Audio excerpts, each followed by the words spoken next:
Bienvenidos una vez más al programa Discutamos México. Nuestro tema hoy es el nacionalismo. Si hay un tema sobre el cual se ha centrado la reflexión y la escritura de la historia, es el tema del nacionalismo. Construir una nación fundada en orígenes, territorio, lengua y aspiraciones comunes fue una obsesión que se manifestó inmediatamente después de la independencia. A esta urgencia, que podríamos llamar existencial, se sumó la compulsión política de fundar el Estado, una entidad territorial sustentada en un gobierno autónomo y en leyes protectoras de los derechos y libertades del ciudadano. El Estado unió gobierno y ciudadanos en el compromiso de trabajar solidariamente por el bienestar y la defensa de la nación. Comenzaré por preguntar a Rafael, ¿qué nos puedes decir sobre estas presencias políticas?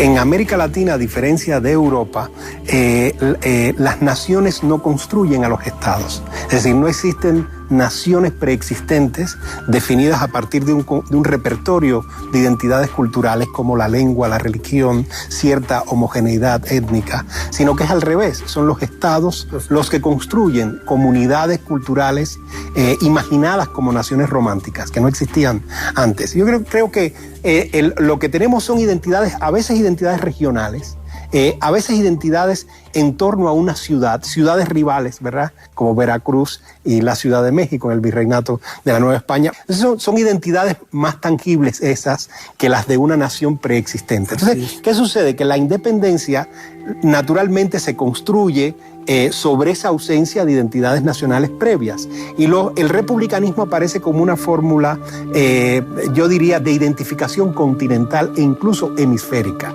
En las primeras décadas después de la independencia, los próceres de las nuevas repúblicas hispanoamericanas se definían más como americanos que como pertenecientes a una comunidad nacional específica. La nomenclatura era americana. Americano, exacto. Esas identidades regionales estaban, pero cuando tenían que construir una identidad política era en torno a la forma republicana de gobierno de América.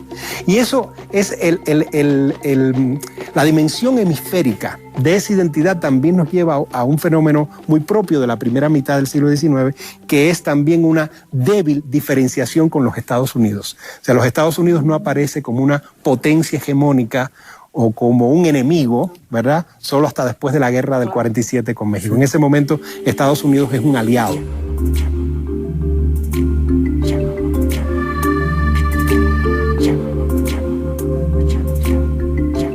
Antonia, ¿cuáles fueron los medios, los instrumentos que forjaron este imaginario nacionalista, este primer imaginario nacionalista? Bueno, yo creo que el primero fue de tipo literario, con las academias literarias, con la Academia de Letrán. La Academia de Letrán. La Academia de Letrán, en la que sus miembros decían, bueno, es que tenemos que tener una expresión nacional, ¿no? Ahí se empieza una expresión mexicana.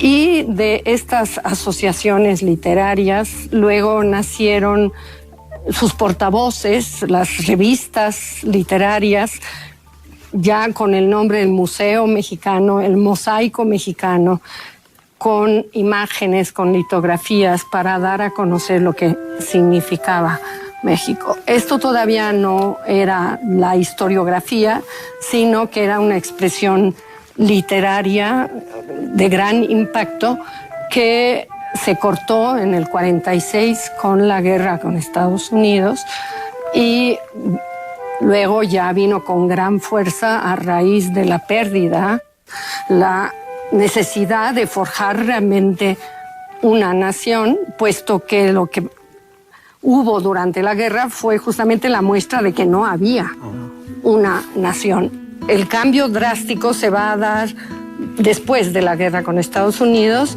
en que todavía, claro, están, por ejemplo, Alamán, que escribe su Historia de México, cuevas y decir que nos hemos equivocado. Desde el momento de la independencia nos equivocamos. El camino es malo, vamos a acabar siendo absorbidos por Estados Unidos. Entonces es estos dos conservadores que son los que impulsan realmente luego esta gran obra que va a ser el Diccionario Universal de Historia y Geografía. Ese diccionario es el primer gran síntesis de lo que podríamos llamar el nacionalismo mexicano de mitad del siglo. Para mí sí. Y bueno, es muy interesante saber que este diccionario en España se escribió como reacción a la enciclopedia, la gran enciclopedia que se preguntaba, bueno, ¿qué ha aportado España a la civilización? Y la respuesta fue que nada. Entonces, ¿cómo puede ser que los españoles aceptaran una cosa así? Y entonces copiaron este diccionario francés que se llamaba Bouillet. Mellado copió para España y dio a conocer lo que España había aportado al mundo, y los mexicanos decidieron, bueno, ¿y por qué los mexicanos no decidimos que se sepa lo que es la civilización mexicana?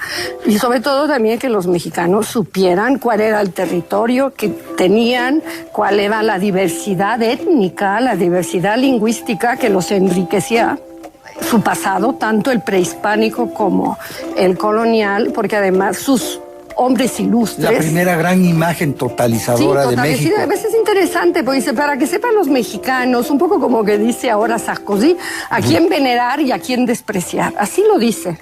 En el prospecto que se entrega para que se compre por suscripciones, se dice, es que los mexicanos necesitamos conocer.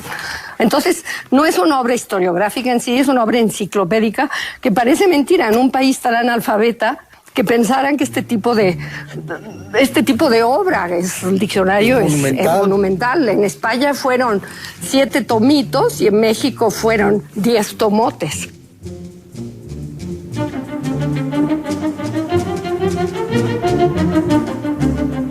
Itzel,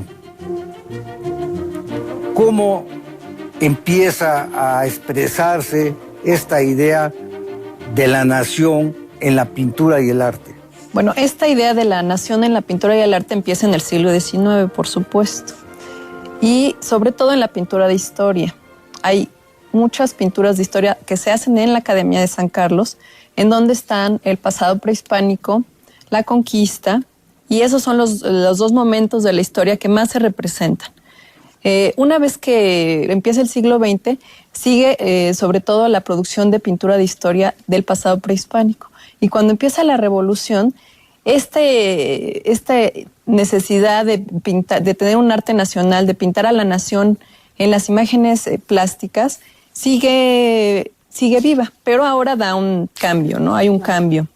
El arte se entiende ahora no nada más para expresar a la nación en términos plásticos, sino también como una herramienta de unidad nacional que se daría, provocaría esta unidad a un nivel más espiritual.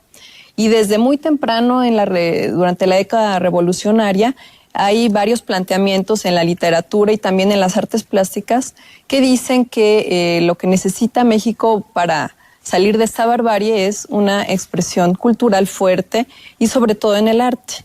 Vemos en esta época, en esta década revolucionaria, artistas como Saturnino Herrán, por ejemplo, que nos muestra varias imágenes, pues,